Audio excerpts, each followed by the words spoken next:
Okay, welcome to Pallavi TV. TCS నాసిక్లో జరిగినటువంటి మత మార్పిళ్ళు, ఏదైతే కార్పొరేట్ జిహాద్, జాబ్ జిహాద్ ఏదైతే ఉందో దాంట్లో కీలక డెవలప్మెంట్స్ బయటకు వస్తూ ఉన్నాయి. సో ఆ సంస్థలో హెచ్ఆర్గా పనిచేసినటువంటి వ్యక్తే ఈ అమ్మాయిలందరినీ ట్రాప్ చేయడానికి, వీళ్ళందరినీ బలవంతం చేయడానికి, వీళ్ళందరినీ వేధింపులకు గురి చేయడానికి మాస్టర్ మైండ్గా పనిచేసింది. ఈమె ద్వారానే వాళ్ళందరికీ టీమ్ లీడర్గా వ్యవహరించినటువంటి దాదాపు 7 నుంచి 9 మంది ఎవరైతే ఉన్నారో, సో వాళ్ళందరికీ ఈమెనే వీళ్ళ అమ్మాయిలు కొంత మానసికంగా కొంత స్ట్రాంగ్గా లేని అమ్మాయిలు ఎవరైతే ఉన్నారో వాళ్ళని గుర్తించి వాళ్ళ ప్రొఫైల్స్ వాళ్ళను ఆ టీమ్ లీడర్స్కి అటాచ్ చేసే పని హెచ్ఆర్గా ఉన్నటువంటి నిదా ఖాన్ చేసేదని చెప్తా ఉన్నారు. సో ఆ నిదా ఖాన్ బయటికి హెచ్ఆర్ఏ, కానీ లోపల మాత్రం అంతకు మించి అనే వివరాలు, కీలక వివరాలు బయటకు వస్తూ ఉన్నాయి.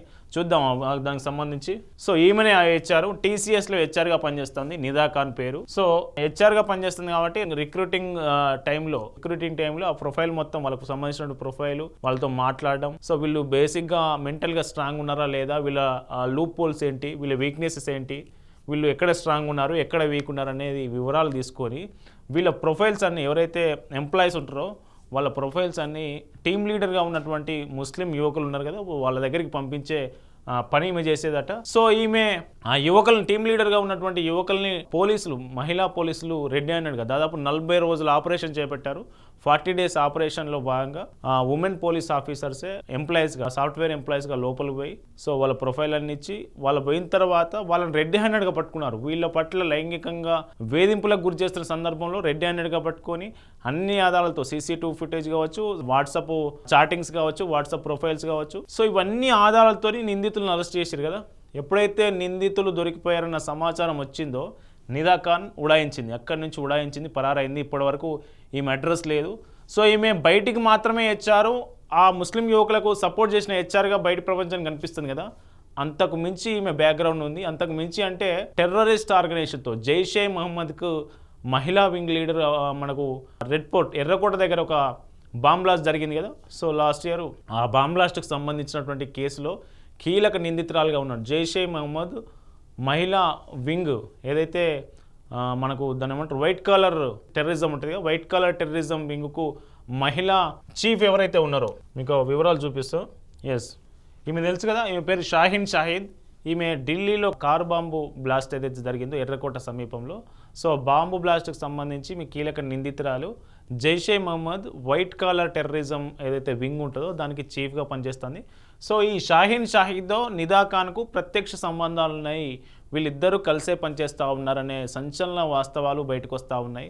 సో ఎప్పుడైతే సిట్ స్పెషల్ ఇన్వెస్టిగేషన్ టీం అధికారులు నాసిక్ టీసీఎస్ కేసును విచారణ చేస్తూ ఉన్నారో, దర్యాప్తు చేస్తూ ఉంటే, ఈమె పరారులో ఉన్న ఈమె గురించి వివరాలు తీస్తూ ఉంటే, ఈమె డేటా తీస్తూ ఉంటే, ఈమె ఎవరెవరితో ఎట్లా ఉండేదనే దాని మీద వివరాలు తీస్తూ ఉంటే సంచలన విషయాలు వీళ్ళలోకి వస్తూ ఉన్నాయి. ఈమె షాహీన్ షాహిద్ ఎవరైతే ఉందో ఆ డాక్టర్ మాడ్యూల్ బ్లాస్టింగ్ ఏదైతే ఉందో టెర్రరిస్ట్ బ్లాస్ట్, సో దానికి సంబంధించి కీలక నిందితురాలతో ఈమెకు సంబంధాలు ఉన్నాయనే విషయం తెలుస్తూ ఉంది. ఈమె పరారావుడే కాదు, నిదా ఖాన్ పరారావుడే కాదు, భీమండి కొన్ని ప్రాంతంలో దాక్కుని అండర్ గ్రౌండ్కి వెళ్ళిపోయి యాంటిసిపేటరీ బెయిల్ కోసం లీగల్ టీంతో ప్రయత్నం చేస్తుందనే విషయం కూడా మనకు బయటకు వస్తూ ఉంది. సో ఎప్పుడైతే అండర్ గ్రౌండ్కి వెళ్ళిపోయిందో ఈమె, లీగల్ టీం ఉంటుంది కదా వాళ్ళకి సంబంధించి, ఆ లీగల్ టీం ద్వారా యాంటిసిపేటరీ బెయిల్, సో టీసీఎస్ కేసులో ఈమె ఏ8గా నమోదైంది. అంటే అక్యూజ్డ్ నెంబర్ 8గా ఇప్పటివరకు 7గురు అరెస్ట్ చేశారుగా. సో ఏ8గా ఈమెను అందులో ఛార్జ్షీట్లో చేర్చడం జరిగింది. సో ఎప్పుడైతే పరారైందో ఈమె తప్పించుకోవడానికి లీగల్ టీం ద్వారా యాంటిసిపేటరీ బెయిల్ కోసం ట్రై చేస్తున్నట్లు కూడా పోలీసులు గుర్తించారు. మొత్తానికి ఇప్పటివరకు ఈమె ఇంకా పరారులోనే ఉంది. సో మళ్ళీ పోలీసులు పట్టుకుంటారా, ఎక్కడ పట్టుకుంటారు, పరారులో అండర్ గ్రౌండ్ అంటే మహారాష్ట్ర దాటి వెళ్ళిందా, ఘటన జరిగినటువంటి ఢిల్లీ లేకుంటే జమ్మూ కాశ్మీర్ ఇతర ప్రాంతాలకు వెళ్ళిందా అనే దాని మీద పోలీసులు అయితే ఆరా తీస్తున్న పరిస్థితి.